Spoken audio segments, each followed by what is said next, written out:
بسم اللہ الرحمن الرحیم اسلام او علیکم ناظرین۔ آج ہم ایک ایسے موضوع پر بات کریں گے جس کے بارے میں تقریباً ہر حاملہ خاتون اور اس کے گھر والے تجسس رکھتے ہیں۔ حمل کے دوران سب سے زیادہ پوچھا جانے والا سوال یہی ہوتا ہے کہ آنے والا بچہ بیٹا ہوگا یا بیٹی۔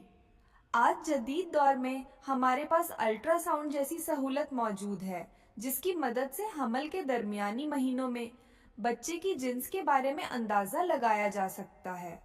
لیکن اس سے پہلے کے زمانے میں جب الٹرا ساؤنڈ دستیاب نہیں تھا، لوگ مختلف علامات اور تجربات کی بنیاد پر اندازے لگایا کرتے تھے۔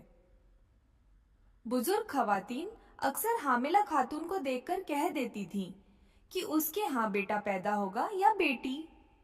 آج کی ویڈیو میں ہم انہی روایتی علامات اور مشاہدات کے بارے میں بات کریں گے۔ حالانکہ ایک بات شروع میں واضح کرنا ضروری ہے کہ ان علامات کی بنیاد پر کوئی 100% درست فیصلہ نہیں کیا جا سکتا۔ بچے کی جنس کی حتمی تصدیق پیدائش کے وقت ہی ہوتی ہے۔ سب سے پہلے بات کرتے ہیں الٹرا ساؤنڈ کی۔ الٹرا ساؤنڈ آج بھی بچے کی جنس معلوم کرنے کا سب سے قابل اعتماد طریقہ سمجھا جاتا ہے۔ عام طور پر چوتھے یا پانچویں مہینے کے بعد بچے کے جنسی اعضاء واضح ہونا شروع ہو جاتے ہیں اور تجربہ کار سونولوجسٹ کافی حد تک درست اندازہ لگا سکتا ہے۔ لیکن اس کے باوجود ایک معمولی غلطی کا امکان ہمیشہ موجود رہتا ہے۔ بعض اوقات بچے کی ناف کی نالی یا امبلیکل کارڈ ایسی پوزیشن میں ہوتی ہے کہ وہ الٹرا ساؤنڈ میں بچے کے جنسی اعضاء جیسی نظر آ سکتی ہے۔ اسی وجہ سے بعض اوقات بیٹی کو بیٹا یا بیٹے کو بیٹی سمجھ لیا جاتا ہے۔ یہ غلطی کسی بھی ماہر سے ہو سکتی ہے کیونکہ الٹرا ساؤنڈ دراصل تصویروں اور ریڈیولوجیکل امیجز کی تشریح پر مبنی ہوتا ہے۔ اب بات کرتے ہیں ان علامات کی جو لوگوں کے تجربات اور مشاہدات پر مبنی ہیں۔ پہلی علامت متلی اور قے سے متعلق ہے۔ بہت سی خواتین کا مشاہدہ ہے کہ اگر حمل کے ابتدائی مہینوں میں متلی اور قے زیادہ ہو تو اکثر بیٹی ہونے کے امکانات زیادہ سمجھے جاتے ہیں۔ اس کے برعکس اگر متلی نسبتاً کم ہو تو بعض لوگ اسے بیٹے کی علامت قرار دیتے ہیں۔ تاہم یاد رکھیں کہ ہر عورت کا جسم مختلف ہوتا ہے۔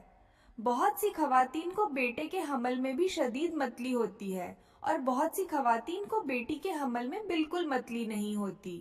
دوسری علامت مزاج اور جذباتی کیفیت سے متعلق ہے۔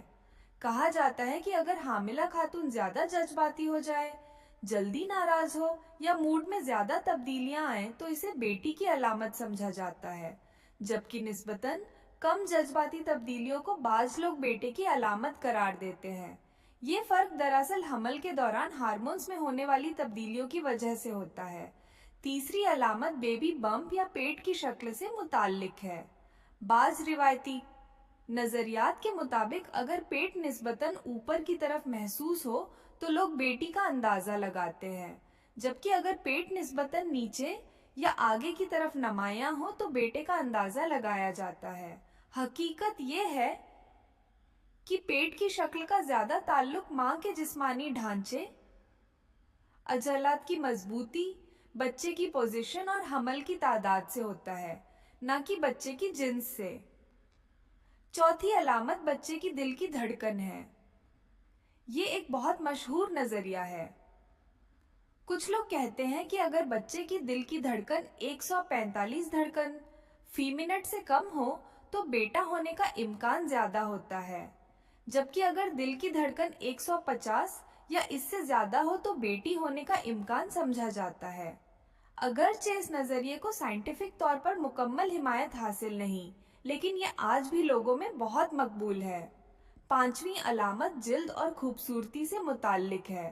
اکثر کہا جاتا ہے کہ اگر حمل کے دوران خاتون کی جلد زیادہ نکھر جائے، چہرہ چمکدار ہو جائے اور رنگت بہتر نظر آئے تو بیٹی ہونے کے امکانات ہوتے ہیں۔ اس کے برعکس اگر جلد پر دھبے بڑھ جائیں، رنگت میں تبدیلی آ جائے یا چہرے پر بالوں کی نشوونما بڑھ جائے تو بعض لوگ اسے بیٹے کی علامت سمجھتے ہیں۔ یہ مشاہدات دراصل حمل کے دوران ہارمونز میں ہونے والی تبدیلیوں سے جڑے ہوتے ہیں، لیکن ان کی بنیاد پر حتمی نتیجہ نکالنا درست نہیں۔